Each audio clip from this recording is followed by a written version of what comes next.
मसीह यीशु में आप सबकी सलामती हो। मैं हूं आपका मेज़बान पादरी मकबूल जॉर्ज और आप देख रहे हैं प्रोग्राम खुदा के लोग। नाज़रीन, जब हम इल्म की बात करते हैं, जब हम तालीम की बात करते हैं, तो ऐसी तालीम जिसमें तजुर्बा शामिल होता है।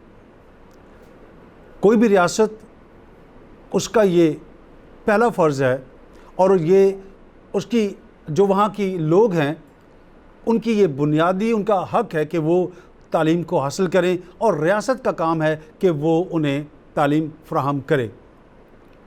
कोई भी मुल्क, माशरा, तबका उस वक्त तक तरक्की नहीं कर सकता जब तक वो तालीम को हासिल नहीं करता। आज के दौर को अगर देखा जाए तो आज का दौर साइंस का दौर है। हर सुबह एक नई चीज़ इन्वेंट हो चुकी होती है।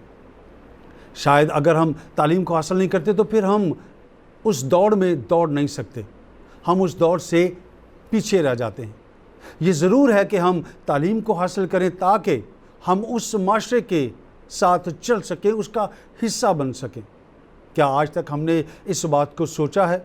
क्या हमने उन बीजों को, उन छोटी पनीरियों को जिन्हें हम अपना मुस्तकबिल कहते हैं, वो बच्चे जो आज रोडों पर, जो आप गलियों में खेल कूद रहे हैं और स्कूल से बहुत दूर हैं, क्या कभी हमने सोचा है कि हमारा मुस्तकबिल रोशन है? अगर नहीं सोचा तो आज मौका है कि हम इस बात को जानें कि अगर हमने दुनिया की दौड़ में उसके साथ चलना है तो हम अपने बच्चों को तालीम से आरास्ता करें। जब हम बाइबल मुक़द्दस का मुताला करते हैं और इमाल की किताब उसका 7 बाब और उसकी 22 आयत को जब देखते हैं तो वहाँ पर हमें एक ऐसी शख्सियत नज़र आती है, और वो शख्सियत कोई और नहीं बल्कि मूसा है, जिसे खुदा ने तैयार किया बनी इसराइल कौम को मिस्र की ग़ुलामी से निकालने के लिए। और इस आयत में कुछ ऐसे मरकूम है, और मूसा ने मिस्रियों के तमाम अलूम की तालीम पाई और वो कलाम और काम में कुव्वत वाला था। अब आप देख सकते हैं कि ये आयत हमें क्या सिखा रही है कि जब उसने उस तालीम को हासिल किया तो वो कलाम में भी और काम में भी कुव्वत वाला हुआ। आज का हमारा मौजू इम्पॉर्टेंस ऑफ एजुकेशन के तालीम की अहमियत हमारी ज़िंदगियों में क्या है। और आज की इस नशिस्त में हमारे साथ जो हमारे गेस्ट हैं उनका ताल्लुक़ है विनिंग सोल मिनिस्ट्री से, और इसके साथ साथ ग्रेजुएट क्रिश्चियन फेलोशिप में वो वाइस प्रेसिडेंट की हैसियत से भी अपनी खिदमात को सरअंजाम दे रहे हैं। आइए उनसे मिलते हैं और आज के इस प्रोग्राम के जो एजुकेशन की हवाले से है और एजुकेशन की जो अहमियत है उससे जुड़ा हुआ है, उनके एक्सपीरियंस, उनके जो तजर्बा है, उनका जो मुशाहिदा है, आज उनसे उन्हीं की ज़ुबानी सुनते हैं। तो आएँ आज उनसे मिलते हैं और आज के इस प्रोग्राम का बाकायदा आगाज़ करते हैं। तो आज के हमारे जो मेहमान हैं वो हैं जनाब ज़फ़र पॉल साहब। ज़फ़र पॉल साहब, आज के इस इम्पॉर्टेंस ऑफ एजुकेशन का जो ख़ास मौजू है उस प्रोग्राम में मैं आपको, हमारा जो प्रोग्राम है खुदा के लोग, उसमें आपको मैं खुशामदीद कहता हूँ। बहुत शुक्रिया सर, और यकीनन मैं इस बात के लिए खुश हूँ कि गवाही प्रोडक्शन के प्लेटफॉर्म से आज हम इस मौजू पर बात करने लगे हैं जो कि यकीनन आज के दौर का हमारी कम्युनिटी के लिए, मसीहों के लिए बहुत अहमियत रखता है। तो मैं आपका और पूरी गवाही प्रोडक्शन का बहुत शुक्रगुजार हूँ आज के इस प्रोग्राम में मुझे मदऊ किया है। तो मैं उम्मीद करता हूँ कि हम एक बेहतर मतलब से भरी और फ़ायदेमंद गुफ्तगू जो पूरी मसीही कौम के लिए फ़ायदेमंद हो सकती है। और मैं सब देखने वालों से कहना चाहूँगा कि आप इस प्रोग्राम को मुकम्मल देखें। आज के इस प्रोग्राम में हम बहुत सारे उन नज़रियात पर भी बात करने वाले हैं जो हमारी मसीही कौम के जो नौजवान हैं उनके जहनों में हैं, क्योंकि किसी भी तरह से हम बहुत सारी डिल्यूजन्स का शिकार हो चुके हैं।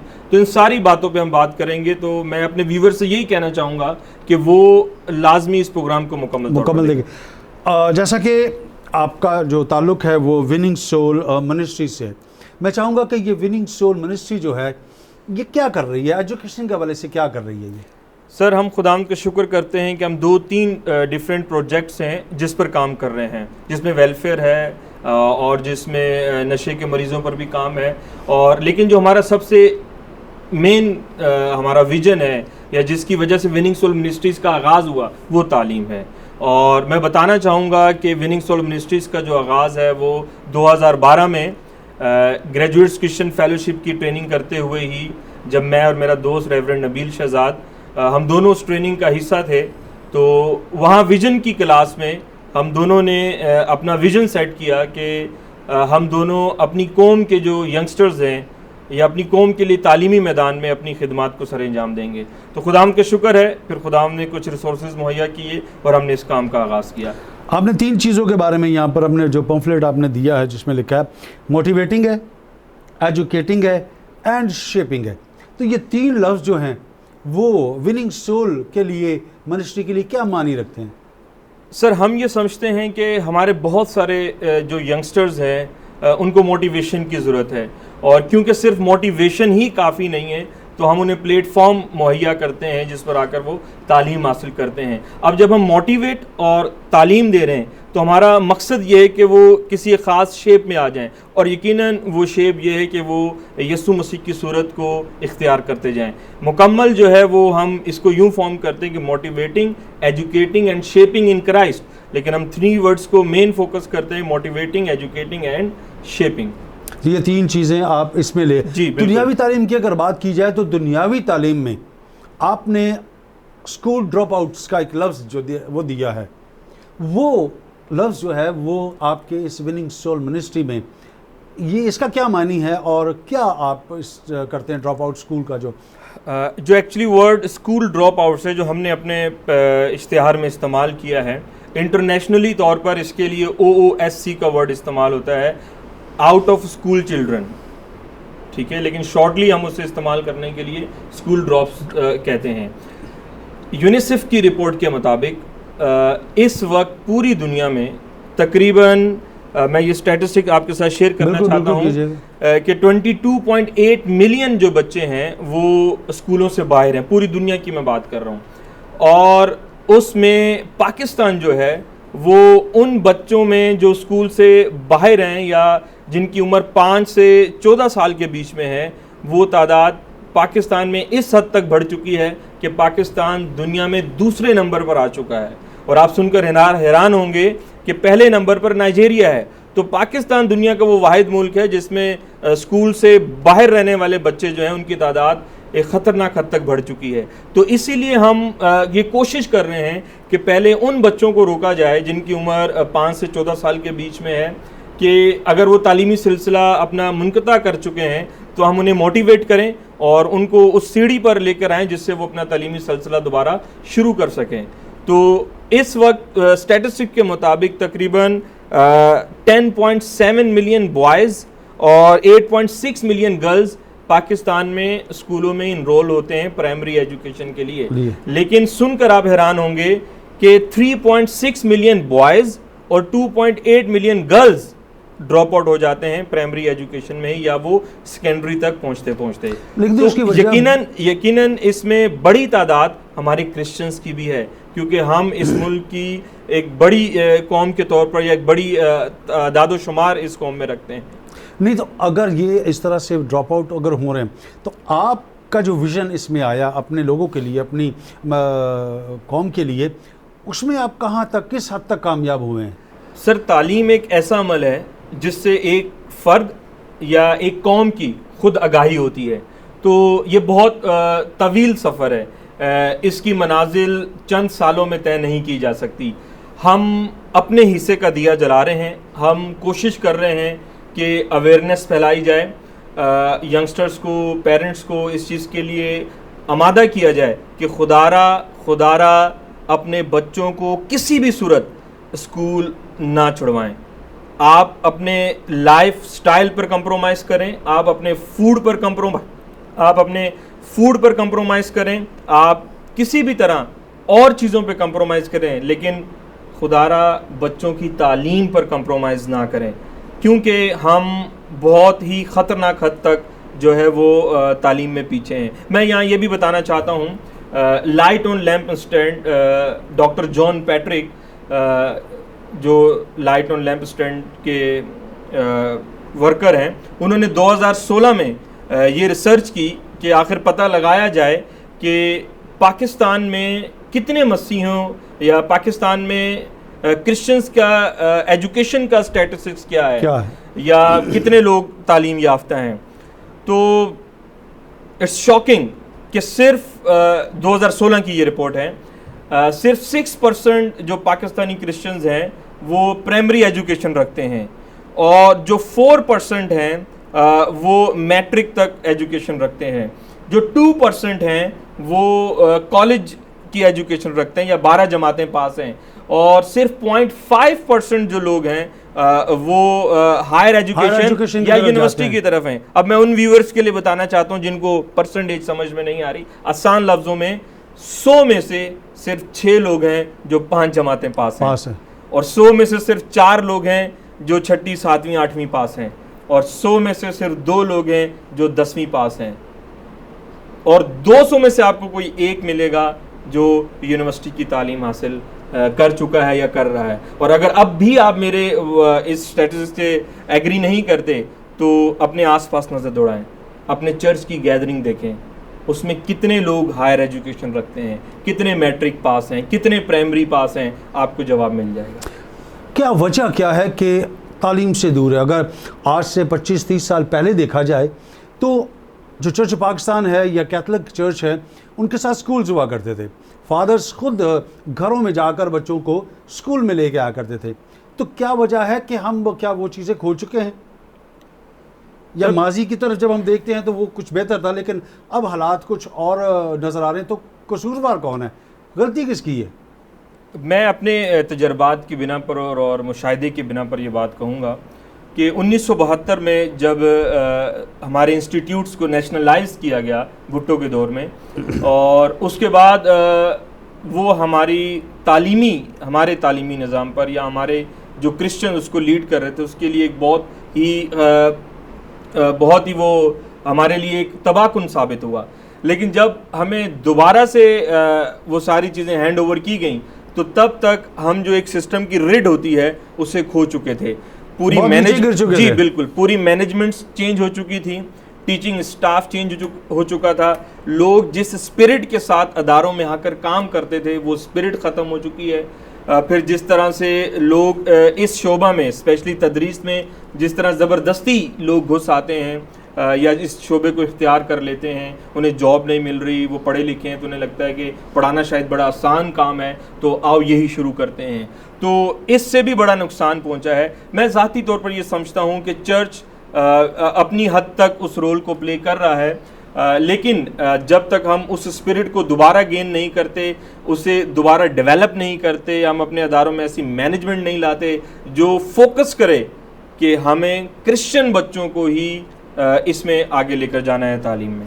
आपने 2 सेंटर्स का जिक्र किया था पसे पर्दा कि आपके 2 सेंटर्स जो हैं वो रन कर रहे हैं इस वक्त, तो कितने आउट जो आपके रीच बच्चे हैं वो कहाँ तक आप उनको सपोर्ट कर रहे हैं ताकि वो जो तालीम को छोड़ चुके हैं वो आएँ और अपनी तालीम को दोबारा जो है वो करें? और 2 चीज़ें हैं, फाइनेंस के हवाले से भी चाहूँगा कि आपका इदारा उनकी क्या मदद कर रहा है? जॉर्ज साहब, मैंने जैसे पहले कहा कि तालीम एक बड़ा ही तवील प्रोसेस है, कौमें एकदम तब्दील नहीं होती, यकीनन है सही। इसमें बहुत सारा वक्त दरकार है।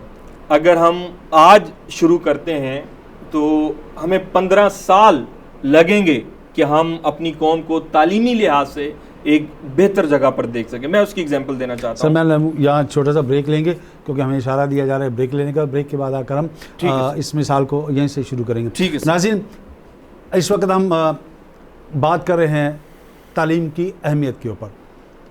यहाँ वक्त हो जाता है एक ब्रेक का, कहीं जाइएगा मत, क्योंकि ये बातें बहुत अहम हैं मेरे लिए, आपके लिए और उन बच्चों के लिए जो मुझे और आज उस्ताद को जो यहाँ बैठे हुए हैं जो आपके लिए इन बातों को लेकर आए हैं, उसे ज़रूर सुनिएगा ताकि हम अपने बच्चों को एक अच्छा मुस्तकबिल दे सके। कहीं जाइएगा बात, हमारे साथ रहिएगा।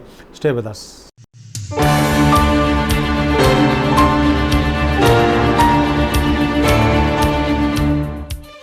नाज़रीन, एक बार फिर आपको खुशामदीद कहता हूँ प्रोग्राम खुदा के लोग में। आज हम बात कर रहे हैं एजुकेशन के हवाले से कि एजुकेशन की हमारी ज़िंदगी में क्या अहमियत है। सर, हम ब्रेक में जाने से पहले बात कर रहे थे, इसका एग्जाम्पल्स आप देना चाह रहे थे, तो मैं चाहूँगा कि हम वहीं से बिल्कुल शुरू करते हैं। मैं ये बताना चाहता हूँ कि मलेशिया इस वक्त एजुकेशन में एक बड़ा नाम रखता है, और अभी जो उनके मौजूदा प्रेसिडेंट हैं वो महतीर मोहम्मद हैं। और अगर आप महतीर मोहम्मद की हिस्ट्री पढ़ें तो 1979 में जब वो पहली बार प्रेसिडेंट इलेक्ट हुए थे, तो उन्होंने आते साथ जो मलेशिया में रेवोल्यूशन लेकर आए थे वो तालीम थी।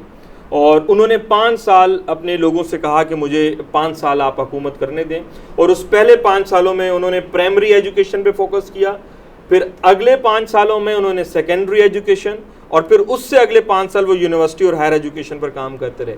तो 15 साल के बाद जो मलेशिया है वो दुनिया में एक मुकाम हासिल कर चुका था तालीमी लिहाज से। तो यही बात मैं कह रहा हूँ कि अगर आज हमारी कौम का हर एक फ़र्द, हर एक ख़ानदान, हर एक बच्चा इस बात को जहन में बैठा ले कि उसे तालीम पे कंप्रोमाइज़ नहीं करना, तो शायद 15 साल के बाद हम अपनी कौम को एक बेहतर जगह पर देख सकते हैं। हम क्योंकि महदूद वसाइल के साथ कर रहे हैं, 1-2 सेंटर्स कुछ नहीं है। We needs hundreds of centres, we need hundreds of volunteers, teachers जो आकर हमारे साथ काम कर सकते हैं। तो हम अपने हिस्से का दिया जला रहे हैं, बाकी हम पुरुमीद हैं, हमारी रोया है कि हम तलीम याफ्ता मसीही कौम के विजन को पूरा कर सकें। आपने एक बात कही, अगर आप समझते हैं, नाज़रीन गौर से सुनिएगा इस लफ्ज़ को, अगर आप समझते हैं कि तालीम महंगी है तो जहालत ख़रीद लें। ये जो बात लिखी गई है, क्या इसका भेद क्या है, या क्या मफहूम क्या है इसका? सर, हमने 2012 में जब विनिंग सोल मिनिस्ट्रीज़ के प्लेटफॉर्म से एजुकेशन के इस काम का आगाज़ किया, तो हमने सबसे पहले, वो वीडियो आज भी मौजूद है, सबसे पहले हमने ईसा नगरी और क्रिश्चियन कॉलोनी और जितने हमारे बड़े बड़े क्रिश्चियन कम्युनिटी के इलाके थे वहाँ जाकर हमने विज़िट किया, और वहाँ लोगों से हमने पूछा कि आप क्या समझते हैं कि हमारे लोग क्यों तालीम में पीछे हैं। आप सुनकर हैरान होंगे कि उसमें से तकरीबन 95% लोगों का जवाब ये था कि हम गरीब हैं। अब आप मुझे ये बताएं, आप ज़ी-शऊर इंसान हैं, आप इस बात से एग्री करते हैं कि हम एक गरीब कौम हैं, जबकि हमारे ही मुल्क में, हमारे ही मुआशरे में लोग गुर्बत की लकीर से नीचे भी ज़िंदगी गुजार रहे हैं। तो अगर हम ये अपने लिए कहते हैं कि हम गरीब हैं, तो मेरे ख़्याल में हम खुदा की भी तौहीन कर रहे हैं, क्योंकि खुदा जब हम कहते हैं कि अपने लोगों को मुहैया करता है, तो खुदा ने इस कौम को इस कदर मुहैया किया है कि ये आगे बढ़ सकते हैं। लेकिन जो मैंने बात शुरू में की थी कि हम बहुत सारे डिल्यूजन्स और नज़रियात को भी चैलेंज करने वाले हैं, वो यही है कि आज हमारे यंगस्टर्स, हमारे पेरेंट्स, ऑल अराउंड जो जहनों में चीज़ है वो यही है कि जी हम गुर्बत की वजह से तालीम हासिल नहीं कर सकते। सर, मैं आपको बताना चाहता हूँ, राइट ब्रदर्स ने, सुनिएगा ध्यान से, मैं सारे व्यूवर से कह रहा हूँ ध्यान से सुनिएगा, राइट ब्रदर्स ने जो साइकिलों का काम करते थे, उन्होंने जहाज़ बना लिया, या उन्होंने सबसे पहली उड़ने के लिए कोई डिवाइस बनाई, या हम कह सकते हैं कि एक उन्होंने इजाद की। लेकिन उससे कुछ साल पहले डॉक्टर सैमुअल लिंगले हैं, उनको $50,000 की ग्रांट दी गई वॉर डिपार्टमेंट की तरफ से कि वो कोई उड़ने वाली मशीन बनाए, और उस वक्त के हिसाब से $50,000 एक बहुत बड़ी रकम थी। और इसी तरह उन्हें अच्छे दिमाग की टीम दी गई, उन्हें एक बेटर इन्वायरमेंट दिया गया, लेकिन सैमुअल उस जहाज़ को बनाने में नाकाम रहा। उसके बरक्स राइट ब्रदर जो गरीब भी हैं, साइकिलों की वर्कशॉप चलाते हैं, उन्होंने एक बड़ा कारनामा किया। क्यों? यहाँ गुर्बत नहीं है, यहाँ जहनों में जो ख्वाब हैं, जो आगे बढ़ने की लगन है, वो आगे लेकर जाती है। तो मैं माजरत के साथ कहना चाहता हूँ कि आज हमने ख्वाब देखना शुरू कर, आज हमने ख्वाब देखना बंद कर दिए हैं। ना हमारे वालिदैन अपने बच्चों के लिए ख्वाब देख रहे हैं, ना ही हमारे बच्चे अपने लिए ख्वाब देख रहे हैं। आप किसी भी शख्स से पूछें कि आप स्पेशली किसी यंगस्टर से जो मैट्रिक या इंटर का स्टूडेंट है, क्या करना है, क्यों आप पढ़ रहे हैं, तो आपको उसका जवाब नहीं मिलेगा, या जो जवाब मिलेगा वो ये है कि मैंने अभी सोचा नहीं या मुझे अभी पता नहीं। तो एक बच्चा जो 1 क्लास से लेकर मैट्रिक तक आ गया है, उसे भी नहीं पता, उसके माँ बाप को भी नहीं पता, तो फिर आप बता दें कि वो फिर C, D और E ग्रेड ही लाकर वो सिर्फ टाइटल हासिल करेगा कि मैं मैट्रिक और इंटर पास। मंजिल का तयन नहीं किया कि मुझे कहाँ जाना है, और अगर मंजिल का तयन नहीं है तो फिर शायद आप रास्ते में कहीं इधर उधर घूम जाते, जैसा कि है। मैं एक चीज़ यहाँ जी आप जी मैं आप शेयर करना चाहता हूँ, अगर टाइम है आप मुझे, अगर आपको अच्छा लग रहा है जो मैं डिस्कशन कर रहा हूँ। बिल्कुल आप इसको करें। एक तो ये वजह जो मैंने बताई, ख्वाबों की कमी, हमारे यंगस्टर्स जो हैं वो ख्वाब नहीं देखते, बच्चों के अंदर ख्वाब डाले नहीं जाते, माँ बाप इनकरेज नहीं करते। जहाँ हमारी बहन बेटियाँ BSN MSN करके नर्सिंग कर रही हैं, थोड़ी हिम्मत और करके वो डॉक्टर बन सकती हैं। ठीक है, हमारे वो लोग जो 6, 7, 8 से ड्रॉप आउट आगे बढ़ सकते हैं। लेकिन मैं यहाँ एक चीज़ और बताना चाहता हूँ, मुआशरा जो है, आप जिन लोगों के इर्द गिर्द रहते हैं वो बड़ी अहमियत रखते हैं। एक दवा फरोश, दवाइयाँ बेचने वाला इंसान लंबे सफ़र पर दवाइयाँ बेचने जा रहा था, रास्ते में उसकी गाड़ी ख़राब हो गई, तो उसको सामने एक फॉर्म नज़र आया। उसने सोचा कि मैं गाड़ी को इधर पार्क करता हूँ और सामने जाकर पानी लाता हूँ। तो जैसे ही वो इस किसान के फार्म पे पहुँचा तो उसने किसान को सारा माजरा बताया। किसान ने कहा ठीक है आप बैठे, मैं आपके लिए पानी भर के लाता हूँ। वहाँ बैठे उसकी नज़र एक बड़े ही दिलचस्प कह लें या आप उसे परेशान कुन कह लें, क्योंकि उसे देखकर वो परेशान हो गया था। उसने ये देखा कि एक उकाब का जो बच्चा है, एक जो शाहीन का बच्चा है, वो चूज़ों के साथ परवरिश पा रहा है। वो ये चीज़ देखकर बड़ा ही परेशान हुआ कि ये उकाब का बच्चा है, इसकी मंजिल आसमानों पर है, इसका काम उड़ना है, इसका काम नई नई चट्टानों को सर करना है, ये यहाँ क्या कर रहा है। तो जैसे ही किसान उतनी देर में पानी वापस लेकर आया तो उसने किसान से पूछा कि आपने इस शाहीन के बच्चे को क्यों चूज़ों के साथ क्यों रखा हुआ है। तो किसान ने ये कहा कि वो क्योंकि ये मुझे ज़ख्मी हालत में मिला था ज़मीन पर और मैं इसे ले आया और ये चूज़ों के साथ ही मैंने इसकी देखभाल की। अब तकलीफ दे बात ये है कि ये अपने आप को चूज़ा समझने लग गया है। तो वो डॉक्टर बड़ा परेशान हुआ। उसने कहा नहीं, मैं आप एक मेहरबानी करें, आप ये शाहीन का बच्चा मुझे दे दें, मैं इसे अपने साथ ले। किसान मुत्तफिक हो गया और उसने उसे इजाज़त दे दी। वो उसको लेकर शाहीन के बच्चे को, उकाब के बच्चे को अपने घर लेकर आ गया और अपनी बीवी को सारा माजरा सुनाया। और उसने अपनी बीवी से कहा कि मैं इससे इसकी हैसियत वापस दिलवाऊंगा, मैं इसे बताऊंगा कि ये उकाब है, मैं इसे बताऊंगा कि इसका काम आसमानों पर उड़ना है, बुलंदी है, ये बहुत आगे जा सकता है। उसकी बीवी ने कहा ठीक है। तो हर रोज़ वो सहन में उसे उछालने लगा, कभी थोड़ा दूर, लेकिन क्योंकि वो चूज़ों के साथ रह रहकर अपने आप को चूज़ा समझने लग गया था, तो उसे इस चीज़ का रियलाइज़ ही नहीं हो रहा था कि मुझे उड़ना है या मुझे अपने परों को बहुत देर तक, अपने आप को पहचान नहीं पा रहा था। जी बिल्कुल। फिर एक दिन तंग आकर उस शख्स ने ये किया कि वो उसे एक ऊंची पहाड़ी पर ले गया। उसने ये कहा कि अब तुम्हें अपनी बका की जंग लड़नी है। अब अगर तुम्हें जिंदा रहना है तो उड़ना पड़ेगा, वरना तुम मर जाओगे। ये कान में उसने सरगोशी की और उसके बाद उसने चट्टान से उसे फेंक दिया। और जहाँ तक उसकी निगाह गई उसको उकाब का बच्चा उड़ता हुआ नजर नहीं आया। लेकिन जब वो पहाड़ी से नीचे उतर रहा था तो उसने उसी उकाब के बच्चे को अपने पास से उड़ते हुए देखा। तो ये मसला हमारे नौजवानों के साथ है। डॉक्टर APJ कलाम ने कहा था कि education give wings to fly, तालीम बच्चों को उड़ना सिखाती है। आज हमारे बच्चे जिस माशरे में रह रहे हैं वो आसपास ना कोई ब्यूरोक्रेट्स देखते हैं, ना कोई टेक्नोक्रेट्स देखते हैं, ना कोई नेवल, आर्मी, एयरफोर्स का बड़ा ऑफिसर देखते हैं, ना डॉक्टर्स देखते हैं। वो जो देख रहे हैं वो वही बन रहे हैं। तो मेरे ख्याल में जो इसमें अहम एक जुज़ है वो ये भी है कि हमें पूरे मुआशरे को तब्दील करने की ज़रूरत है, क्योंकि ये बहुत फेमस एक कहावत है कि you are average of 5 people around you.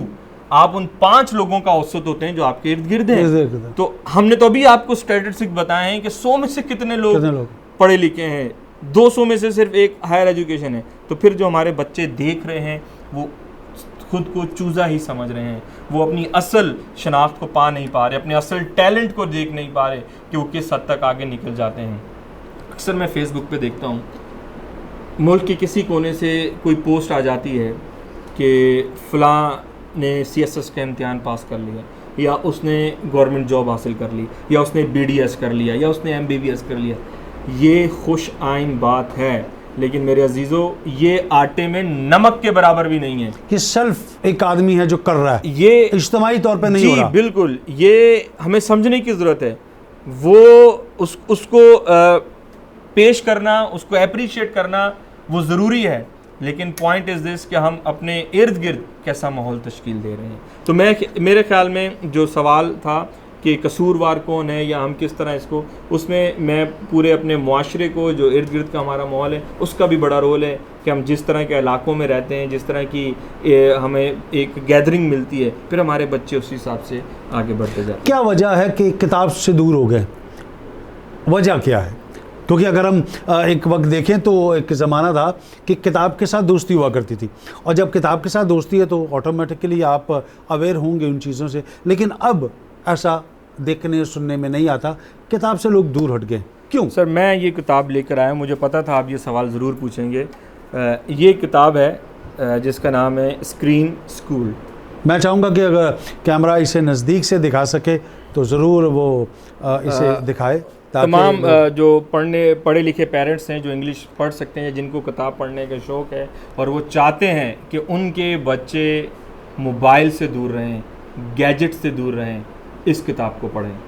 ये बहुत ही ज़बरदस्त किताब है सर। इस किताब में 2 टीचर्स हैं, उन्होंने रिसर्च बेस्ड वर्क किया है और उन्होंने all around the world, specially उन्होंने अमेरिका को लेकर बात की है कि जिस कदर हमारे बच्चे मोबाइल इस्तेमाल होता हुआ देखते हैं, बचपन से लेकर, बचपन भी मैं शायद बचपन से ही पहले आप कह दें, वो पहले जी बिल्कुल, बचपन से ही पहले ही वो जिस तरह इस्तेमाल देखते हैं करना शुरू करते, तो इस कदर यूज टू हो चुके हैं कि, और हंड्रेड्स ऑफ रिसर्चेज ये साबित कर चुकी हैं कि स्क्रीन टाइम जितना ज़्यादा होगा, आपकी क्रिएटिविटी उतनी कम होती चली जाएगी, आपका तजस्सुस उतना कम होता जाएगा, आपकी खुद से चीज़ों को सोचने की एबिलिटी कम होती जाएगी। तो बहुत सारे स्टेट्स उन्होंने बताए हैं, लेकिन वो मैं चाहता हूँ कि हम ना उस पर बात करें, लेकिन मेन जो वजह है, जो आपका सवाल था कि उसकी वजह क्या है, किताब से दूरी की वजह, सबसे बड़ी वजह उसमें मोबाइल्स हैं, सबसे बड़ी वजह उसमें किसी भी तरह की जो दूसरी एक्टिविटीज़ हम बच्चों को प्रोवाइड नहीं कर पाते, जिसमें स्पोर्ट्स है या जिसमें म्यूज़िक है या जिसमें और तरह की लर्निंग है, हम उसे बच्चों को नहीं देते, तो फिर बच्चों का रुझान सिर्फ उसी तरफ जाता है।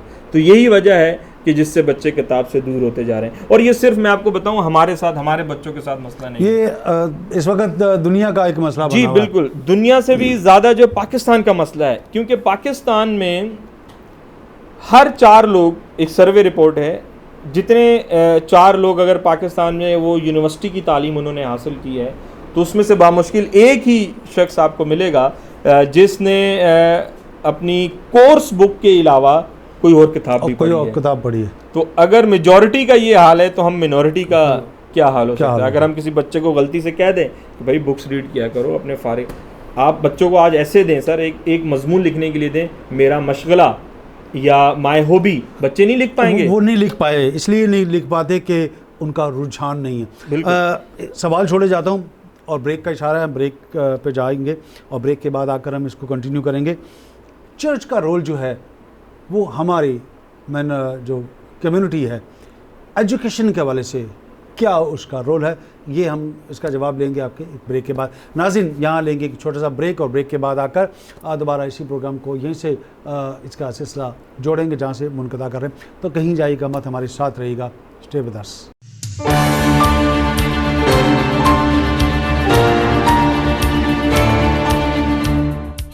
वेलकम बैक नाज़रीन, प्रोग्राम खुदा के लोग में। ब्रेक में जाने से पहले हम बात कर रहे थे तालीम के हवाले से कि तालीम जो दुनियावी है, चर्च का उसमें क्या रोल है। क्या कहना चाहेंगे कि चर्च क्या आप सपोर्ट करता है, और करता है तो किस हद तक करता है? सर मैं यहाँ एक बात कहकर इसका जवाब देना चाहूँगा। नेपोलियन बोनापार्ट ने कहा था कि आदमी सिर्फ अपनी ज़रूरतों के बारे में सोचते हैं, अपनी सलाहियतों के बारे में कभी नहीं सोचते। तो यहाँ जिस तरह आपने भी शुरू में कहा था कि मूसा ने मिस्र के सारे तमाम अलूम बिल्कुल। अगर आप इसको ये अगर हम इस पर तवील बात करना चाहें तो हो सकती है कि कितने उस वक्त अलूम थे, क्या क्या एक्सपर्टीज थी, क्या क्या स्पेशलिटी थी जिसमें मूसा ने तालीम हासिल की। लेकिन मैं इसको आगे बढ़ाना चाहता हूँ। जो बात आपने की, सैमुअल के बारे में लिखा है कि वो खुदा और इंसान की नज़र में मकबूल होता गया। यही बात सेम यीशु मसीह के लिए लिखी है कि यीशु मसीह खुदा और इंसान की नज़र में मकबूल होता गया। चर्च अपना रोल प्ले कर रहा है, लेकिन खुदा की नज़र में मकबूल करने के लिए मैं ये समझता हूँ कि चर्च को इंसान की नज़र में मकबूल बनाने के लिए भी एफर्ट करनी चाहिए। अब आप कहेंगे वो हम कैसे हो सकते हैं? अब हम जिस माशरे में रहते हैं, जिस मुल्क में हम रहते हैं, हम मिनॉरिटी हैं। और अब तो आपको भी मालूम होगा, अब हम पहले दर्जे के भी नहीं रहे, दूसरे पे आ गए हैं, अक़लियत बन चुके हैं। तो क्या आप समझते हैं कि सिर्फ कलीसिया के अंदर रूहानी तालीम डालकर या उन्हें सिर्फ नजात, शिफा और गुनाह का पैगाम देकर हम इस सोसाइटी में, इस मुल्क में सस्टेन कर सकते हैं, इस एक्सट्रीमिज़म का मुकाबला कर सकते हैं जो इस मुल्क में है? या किसी भी तरह से आने वाले वक्त में हमारे लोग इस काबिल होंगे कि वो हम, अभी तो आपने सुना होगा, अभी तो हमारे इदारे हथियाए जा रहे हैं, अभी तो हमारे इंस्टीट्यूशंस पे कब्जा किया जा रहा है, और जब खुदा के घरों पर कब्जा किया जाएगा फिर आप क्या करेंगे? तो उसके लिए आपको एक मुकम्मल तौर पर सोचने की ज़रूरत है, जंगी बुनियादों पर काम करने की ज़रूरत है कि हम हर चर्च में, मैं यही कहना चाहूँगा, हर चर्च में जो पासबान है वो जिम्मेदारी को ले कि जहाँ आप अपने चर्च के और मामलात देखते हैं, आप इनफरादी तौर पर हर ख़ानदान की तालीम के बारे में भी पूछ-गछ कर सकते हैं। कौन कहाँ है, क्या पढ़ रहा है, किस तरह से है, ये आप सब उन्हें चीजें मोटिवेट कर सकते हैं। हम एक विजन सेट कर रहे हैं, पूरी कौम से मैं बात करना चाहता हूँ, हमारे जितने ओवरसीज पाकिस्तानी हैं, जितने यहाँ पर लोग हैं जो ये कौम को तब्दील करना चाहते हैं, जो बात करते हैं कि हमारी कौम तब्दील होना चाहिए। एक चर्च, सिर्फ एक चर्च, एक डॉक्टर, एक इंजीनियर, एक ब्यूरोक्रेट, एक टेक्नोक्रेट, एक जज, एक लॉयर, इसकी जिम्मेदारी कबूल कर ले तो देखें 10 साल बाद हमारे माशरे का क्या होगा। लेकिन एक और चीज़ भी है जो आम तौर पर वो देखी जाती है, सुनी जाती है कि अगर हम तालीम हासिल कर भी लें तो हमें अच्छी नौकरी नहीं मिलेगी। ये कॉन्सेप्ट कहाँ से आया? क्योंकि अगर हम तारीख के औराक को पलट के देखें तो तारीख हमें बताती है कि हमारे पास जस्टिस भी थे, हमारे पास कर्नल भी थे, हमारे पास मेजर, ब्रिगेडियर, पुलिस के महकमा में, तालीम के महकमा में, मेडिकल के महकमा में, हर जगह पर राइटर हमारे पास मौजूद थे। तो ये कॉन्सेप्ट क्यों डेवलप हुआ कि अगर हम कुछ कर भी लें तो हमें आला ओहदों पर फाइज नहीं किया जाएगा? क्यों? जी सर, इसमें जो मैं समझता हूँ वो एक तो यही है कि हमें ज़हनी तौर पर इसके लिए तैयार रहना चाहिए, क्योंकि हम मिनॉरिटी हैं, ठीक है। और अगर हमारे साथ हो भी जाता है तो हमें बर्दाश्त करनी चाहिए, जिस तरह कलाम का हिस्सा है। और मैं ये भी बताना चाहता हूँ कि इस वक्त दुनिया में टैलेंट की और जो स्किल्ड लोग हैं उनकी ज़रूरत है। आप अपने टैलेंट को लेकर आएँ, आप अपनी स्किल को लेकर आएँ, आपको हर अदारा एक्सेप्ट करता है। अभी मैं यहाँ एक बात कहना चाहूँगा, अगर आप उसको रखना चाहें तो रख सकते हैं, कि दुआओं से शिफा तो मिल सकती है लेकिन आगा खान में जॉब नहीं मिल सकती। उसके लिए आपको वेल एजुकेटेड होना पड़ेगा। तो और अगर हम ये भी मान रखते हैं अगर एक दरवाज़ा बंद होता है तो खुदा हमारे लिए कई दरवाजे खोलता है। मैं अपनी यहाँ बताना चाहता हूँ कि अभी मैं अपना सेकंड मास्टर कंप्लीट कर रहा हूँ और मुझे अभी जुलाई में उसके फाइनल सेमेस्टर के पेपर देने हैं। इससे पहले एक मास्टर मेरा केमिस्ट्री में है और मैं 10 साल से कैम्ब्रिज OA लेवल मैथमेटिक्स पढ़ा रहा हूँ। कराची के 2 बड़े इंस्टीट्यूशंस OA लेवल के, they did not hire me, उन्होंने मुझे इस वजह से नहीं रखा कि मैं क्रिश्चियन हूँ। तो मतलब मैं उसके बाद घर नहीं बैठा हूँ, आई ट्राइड अनदर इंस्टीट्यूशंस। तो अब भी खुदा का शुक्र है कि मैं 2-3 अच्छे अदारों में एक हैंडसम सैलरी के ऊपर काम कर रहा हूँ। तो हमें इस चीज़ को समझना चाहिए कि मिनॉरिटी में होते हुए हमारे साथ ये चीज़ें हो सकती हैं। और दूसरा, ये वही लोग कहते हैं सर जो अपनी नाकामियों को छुपाते हैं, मुश्किल को जो सहना नहीं चाहते, बर्दाश्त नहीं करना चाहते, अभी तो थक कर बैठ जाते हैं। अभी जैसे अभी ये एक बड़ा जुमला मशहूर, जी पढ़े लिखे को कौन सी नौकरी मिलती है। मैं बताना चाहता हूँ, मेरे पास अगर आप 1-2 मिनट दें, कुछ चीज़ें लिखी हैं जो मैं लेकर आया था स्पेशली आज के लिए, और वो ये है कि हमारे पास किस कदर इस मुल्क में जो मेन फील्ड है हमारे पास, डॉक्टर या इंजीनियर, सिर्फ उन्हीं की बात करते हैं सर। इस वक्त पाकिस्तान में 50,000 से लेकर 60,000 तक जो सर्टिफाइड डॉक्टर्स हैं वो मौजूद हैं, जबकि जो डिमांड है वो 6 लाख की है। इसी तरह सालाना हम लोग सिर्फ 14,000 डॉक्टर प्रोड्यूस कर रहे हैं पाकिस्तान में, ठीक है। और मैं आपको डिमांड बता चुका हूँ। इंजीनियर्स भी इसी तरह ही हैं। इंजीनियर्स के बारे में बताना चाहता हूँ कि एक बड़ी तादाद है जो हर साल पास आउट होती है, बहुत सारों को नौकरियां नहीं मिलती। क्या उसके बाद यूनिवर्सिटीज में दाखिले बंद हो जाते हैं? आप देखें किस कदर यूनिवर्सिटीज कचाकच भरी हुई, वो चल रहा है। अभी मैंने रिसेंटली एक पोस्ट देखी है कि FIA को एक हफ्ते के अंदर 1140 यानी कि 1140 पोस्ट हैं, जिसके लिए उन्हें एक हफ्ते के अंदर 6 लाख दरखास्तें मसूल हो चुकी हैं। और उनका ये कहना है कि 14 जून लास्ट डेट है, तब तक हमारे पास कितनी ही और ज़्यादा आ चुकी हैं। तो पॉइंट इज दिस कि आप बैरियर्स को ना देखें, आप रुकावटों को ना देखें।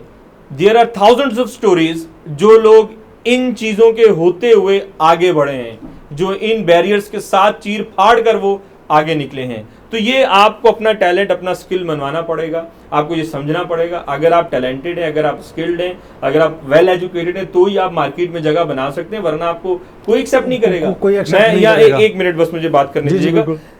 हर साल पाकिस्तान में हर साल कराची में 1,30,40,000 बच्चा मैट्रिक पास करता है, ठीक है। उसमें आप अपना रेशो निकाल लें। हमारे बच्चे, बहुत कम बच्चे होंगे जो A1 या A ग्रेड के साथ पास होंगे। अब अगर मैट्रिक में A और A1 ग्रेड आ गया है तो मैट्रिक या इंटर कर लेने से कौमें तब्दील नहीं होती। इससे मुआशरे में सुधार नहीं आता। इसके लिए आपको आगे जाना पड़ता है। और यूनिवर्सिटी में दाखिले के लिए इतना कंपटीशन है कि अगर आप पब्लिक यूनिवर्सिटीज की बात करें तो वो भी मेरे पास स्टेटस है, लेकिन उसको छोड़े बिना मैं ये बताना चाहता हूं कि 15 लाख हर साल लोग MBBS के लिए टेस्ट देते हैं, और उसके लिए सिर्फ 15,000 लोग ही सिलेक्ट हो पाते हैं। विनिंग सोल इस पोजीशन में जो कर रहा है वो शायद कम है। आने वाले दिनों में विनिंग सोल मिनिस्ट्री का क्या इरादा है, क्या प्लान है कि वो किस तरह से लोगों को लेकर आएँ, कैसे करें कि आने वाले 10-15 सालों में कुछ ऐसा हो कि उनके साथ कुछ और लोग भी मिलें, सिर्फ यही नहीं, ताकि हम 10-15 सालों में किसी सही जगह पर हों, किसी सही मकाम पर हों, हमारे बच्चे एक अच्छे उनका मुस्तकबिल हो। क्या कहना चाहेंगे सर? मैं हमारे पास अब वक्त जी बिल्कुल 2 से 3 मिनट आ गए। जी जॉर्ज साहब, इसमें मैं ये समझता हूँ कि हम सबको मिलकर इसमें अपना किरदार अदा करना चाहिए। हमारा फार्मूला बड़ा आसान सा है, हम कोई बड़ा काम नहीं कर रहे। मैं बार बार कह रहा हूँ, हम अपने हिस्से का दिया जला रहे हैं। ये दिया आप भी जला सकते हैं अपने इलाके में, अपने चर्च में, आपको जहाँ कोई जगह मिलती है। आप जो सबसे पहले स्कूल ड्रॉप आउट्स बच्चे हैं उनको लेकर आप तालीम देना शुरू करें। 6, 7, 8 हमारा जो तरीक़ेकार है, हम बच्चों को 6, 7, 8 के लिए लेते हैं और उन्हें 9th मैट्रिक में लेकर आते हैं। 6, 7, 8 तक जब बच्चा हमारे पास होता है तो हम बड़ी उनसे मामूली सी फीस चार्ज करते हैं, बुक्स भी हम उसमें उन्हें फ्री देते हैं। लेकिन जैसे ही बच्चा 9th क्लास में कोचिंग लेता है तो फिर वो 50% फ़ी के ऊपर आ जाता है।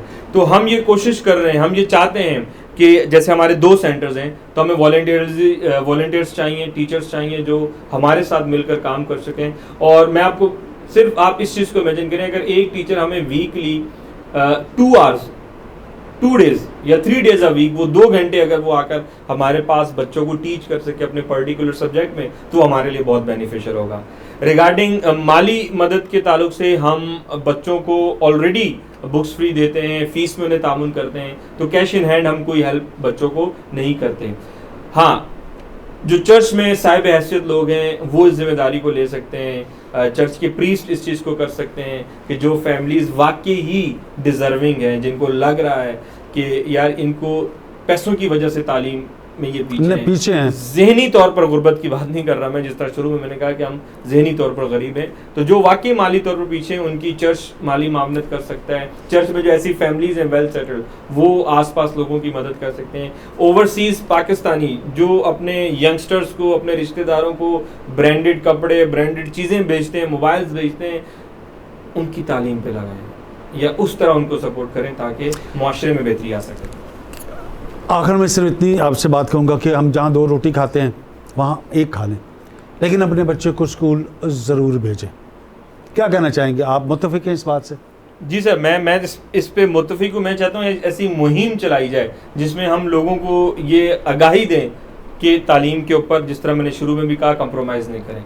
फूड पे, क्लोथिंग पे आप कर सकते हैं, रिहाइश पे कर सकते हैं आप, लेकिन तालीम पर ना करें, क्योंकि अगर हमने आज तवज्जो नहीं की तो आप सब समझ सकते हैं कि 10-15 साल के बाद हमारी कौम का इस मुल्क में बहुत बुरा हाल होने वाला है। और जो लोग इसको नज़रअंदाज किए बैठे हैं उन सबको होश के नाखून लेने की ज़रूरत है, क्योंकि हमारा मोराल बहुत गिर चुका है। मुआशी, सियासी, इक्तिसादी तौर पर हम किसी जगह नहीं खड़े हुए, और तालीम ही है कि उसे इन सारी चीज़ों को खड़ा कर सकती ये है। सारी चीज़ें इंटरलिंक हैं तालीम के साथ। आप दुनिया की कौमों की हिस्ट्री उठाएं, यूरोप, अमेरिका, बांग्लादेश भी अभी इसमें हमसे आगे निकल गया है। इंडिया, मतलब जो लोग कौमें तालीम में आगे निकल गई हैं वही सस्टेन कर रही हैं। एक कॉमन सा बड़ा हम चर्चा करते हैं, या इस पर फिर पूरा प्रोग्राम भी हम कर सकते हैं। बनी इसराइल को लेकर लोग जो है ना वो बड़े पोस्ट शेयर करते हैं कि जी उनकी तारीफ हो गई और वो ये और वो। सर मैं पढ़ चुका हूँ, 2 से 3 किताबें इजराइल के ऊपर पढ़ चुका हूँ, द स्टार्टअप नेशन के नाम से और द मिथ अबाउट इजराइल के नाम से।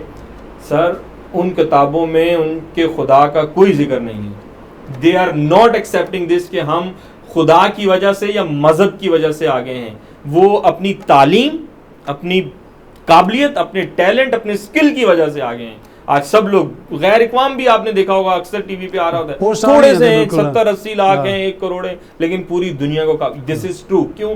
मुआशी तौर पर वो स्ट्रॉन्ग है, इक्तिसादी तौर पर स्ट्रॉन्ग, पॉलिटिक्स में है वो लोग। तो मतलब यही चीज़ अगर हम तालीम को नज़रअंदाज करते रहेंगे तो हम इन तीनों चीज़ों में मार खाते रहेंगे। और किसी भी मुआशरे के लिए तालीम उसकी बनावट का अहम चीज़ है। बहुत बहुत शुक्रिया सर। आज के इस प्रोग्राम का चूँकि जो मौजू था वो तालीम के हवाले से था, इम्पोर्टेंस क्या है, अहमियत क्या है, तो बहुत सी चीज़ें यकीनन हमने उनको डिस्कस किया। कुछ चीज़ें रह गई तो ज़रूर फिर किसी नशिस्त में हम ज़रूर इस पर बात करेंगे। तो मैं एक बार फिर आपका और आपकी मिनिस्ट्री का भी शुक्रिया अदा करता हूँ। बहुत शुक्रिया सर, बुलाने के लिए, दावत देने के लिए। यकीनन ये हमारा एक विजन है कि हम एक तलीम याफ्ता मसीह कौम देखें। हमारे आसपास चलते फिरते डॉक्टर्स, इंजीनियर, लॉयर्स, जज, ये सब 10-15 साल में जो है वो ज़रूर हम इस थैंक यू जी तश्कील दे सकें। नाज़रीन, आज के प्रोग्राम को आपने देखा, ज़रूर है कि हम तालीम की तरफ फोकस करें। एक जगह पे मैं पढ़ रहा था कि परिंदे अपने बच्चों को घोंसला बनाना नहीं सिखाते, बल्कि वो उन्हें उड़ना सिखाते हैं। हम भी अपने बच्चों को ये ना सिखाएं कि उन्होंने किस सिमत में जाना है। जब हम उन्हें तालीम से आरास्ता करेंगे तो वो सिमत अपनी खुद मुतय्यन करेंगे, क्योंकि तालीम शऊर देती है, तरबियत देती है, वो और हमें दुनिया में, ज़माने में जीने का ढंग सिखाती है। अगर हमने ये सब कुछ कर लिया तो फिर आने वाला वक्त जो होगा और आने वाला जो मुस्तकबिल है वो यकीनन रोशन होगा। और मेरा ये ईमान है कि हम किसी से कम नहीं हैं, हम ये सब कुछ कर सकते हैं, लेकिन सिर्फ इतनी सी बात है कि हम इसके लिए इनिशिएटिव लें, इसके लिए आगे बढ़ें। चर्च अपना रोल अदा करे और एक घराना, माँ बाप, वो अपना रोल अदा करें, ताकि हम एक अच्छा माशरा, तालीम याफ्ता माशरा तश्कील दे सकें। इसके साथ आपसे इजाज़त चाहूँगा। आपसे फिर मुलाकात करेंगे एक नए प्रोग्राम में, नए मेहमान के साथ और नए मौजू के साथ। तब तक अपना ख्याल रखें और जो तोड़े खुदावंद ने आपको दिए हैं उन तोड़ों को उसके जलाल के लिए, उसके नाम की बढ़ोतरी के लिए इस्तेमाल करें। चलते चलते हमेशा आपसे एक बात कहा करता हूँ, अपने बुज़ुर्गों का ख्याल रखें, उन्हें टाइम दें, उन्हें वक्त दें, क्योंकि उन्हें आपके रुपए पैसे के नहीं बल्कि आपके वक्त की ज़रूरत है, और ख़ास तौर पर अपनी माँ का ख्याल रखें। खुदा आप सबको बरकत दे, आमीन।